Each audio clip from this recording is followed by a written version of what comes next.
That's actually a good segue to our next part here about the hostage, the demolishing buildings and the buffer zone. This is where those 24 soldiers were actually killed in one of these missions. Let's put this up there on the screen. This was part of the mission. It says, Israel demolishing buildings to create a buffer zone within Gaza. It's unclear today what that buffer zone exactly is, how big it would be, and whether it would be sanctioned by the international community. So, Ryan, can you give us some of the details here and how this will fly in the face and have problems with overall U.S. diplomacy?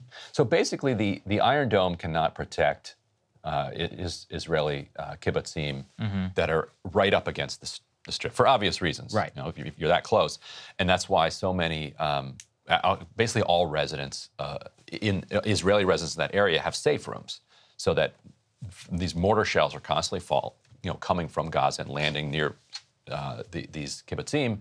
And so they would sleep in safe rooms. And they thought that was kind of enough that they could kind of, quote unquote, manage the conflict in the long term. October 7th proved that not to be the case. And so currently you have a displacement crisis in Israel because you have tens of thousands of people from the north that have left, north of Israel, that have left because of the fighting with Hezbollah.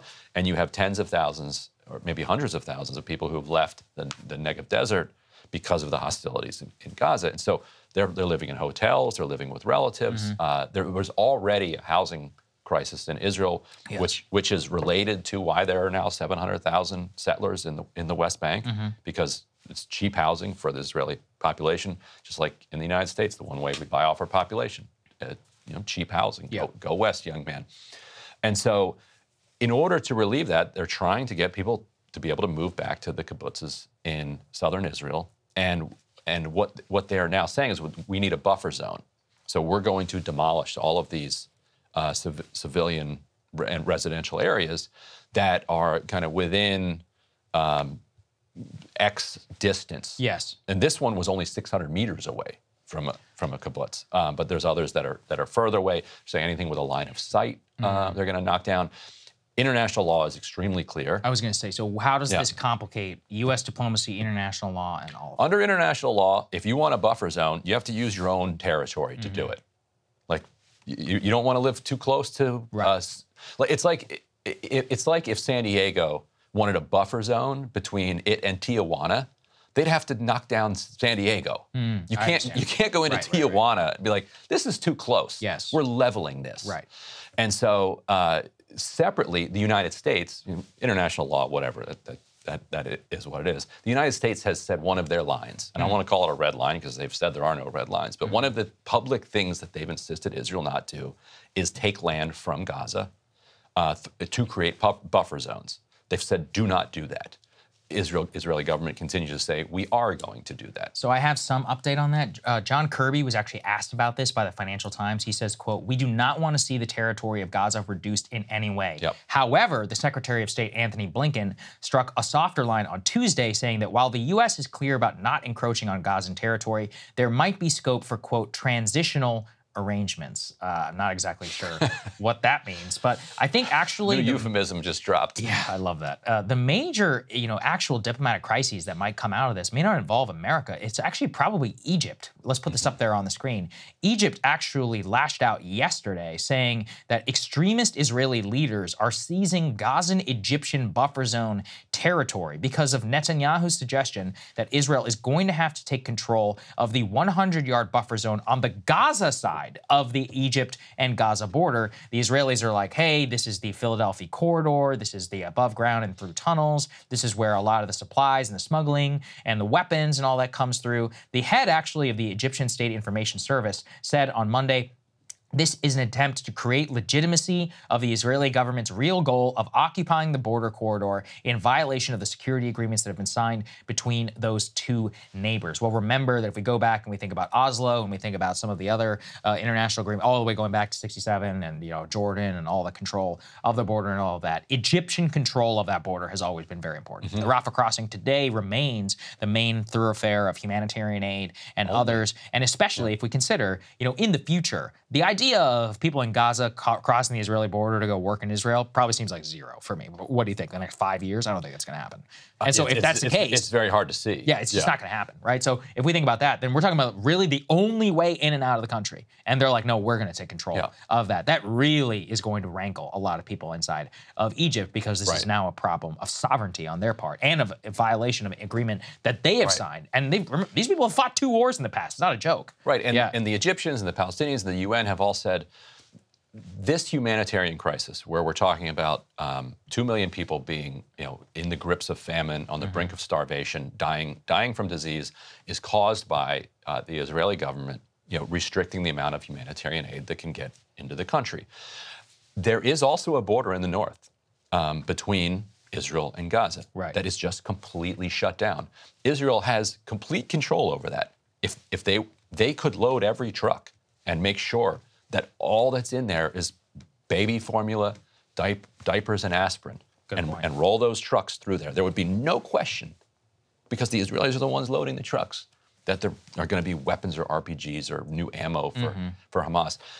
The people in the north are perhaps suffering more than even the people down in the south, because Israel's blocking getting humanitarian relief through their own border and is also bombing any convoy that goes from the south up to the north and refusing to deconflict.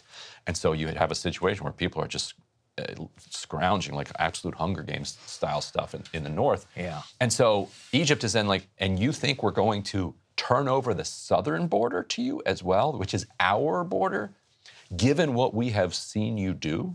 Like, you have lost all moral legitimacy to maintain any immigration or border control on the Egyptian side. And also Sisi and Bibi have not spoken since October 7th is what the reporting is. Wow.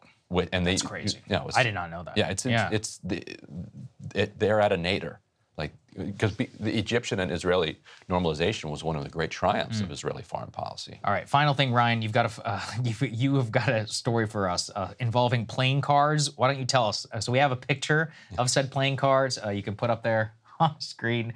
These are reminiscent of, what were these? The same playing cards from the Iraq War, and now these are being sold, and you have the exclusive on the story, so go ahead, tell us about it. Yes, in fact, we do have an exclusive here. So a group of critics of Israel's war effort, led by a man named Ashish Prashar, who's a kind of UK kind of political consultant. You may have heard of him, kind of well-known in the UK.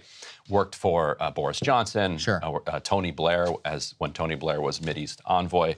The rest of the folks involved in this are remaining anonymous, but they have created a deck of cards kind of modeled after the U.S.-created deck of war criminal cards during the Iraq War. Remember, they were going out and trying to find the Six of Spades. The Ace of Spades. Yeah.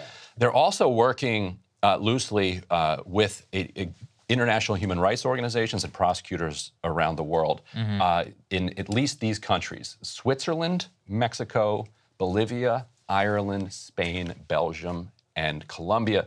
And in each of these countries, they're working with either human rights organizations or prosecutors to try to file charges. If they can get an Irish judge to issue arrest warrants, anybody who comes into the EU at that point is going to struggle. Yeah, that's an interesting point. The cards are a propaganda device to keep it in the mind, keep it in people's minds. But I'll show you a couple of them here. So here we got the Six of Spades is Brett McGurk, who is kind of the U.S. Middle East envoy. The Ace of Diamonds, Netanyahu. Makes sense. Ace of Clubs, Matt Miller. Impressed that the State Department spokesperson. Matt Miller. So let's see if you can follow. Yeah. You have any money on you? Yes. Here. All right, what do we need? Okay. Let's play for 20. What do you think? $20? Jeez. Okay, all right. Here you go. You got to follow. Yeah. How about you follow? You want to follow Netanyahu? Yes, I'll follow. I'll follow Netanyahu. Ace of Diamonds. Ready? Here we go. Yes. All right. Right. Oh. All right. It's yours. It's yours, Ryan. Take it. Keep it. And you can keep Netanyahu. Okay. Thank you. If you see him, report him to authorities. All right. We'll have a link down in the description for all of that. You can keep it. All right. Oh, it's at the warcriminals.com if people want to buy their own deck. Wow. 40%. That is a pretty prized. 40% of profits are going to Gaza charities. The rest is being kept for taxes and also for possible defamation judgments in the future. All right. Which is always nice to set that aside if you've got a deck of war criminal cards. Interesting stuff. We'll have a link down there in the description. Hey guys, if you like that video, go to breakingpoints.com, become a premium subscriber, and help us build the best independent media organization on the planet. That's right. We're subscriber funded. We're building something new. We want to replace these failing mainstream media organizations. So again, to subscribe, it's breakingpoints.com.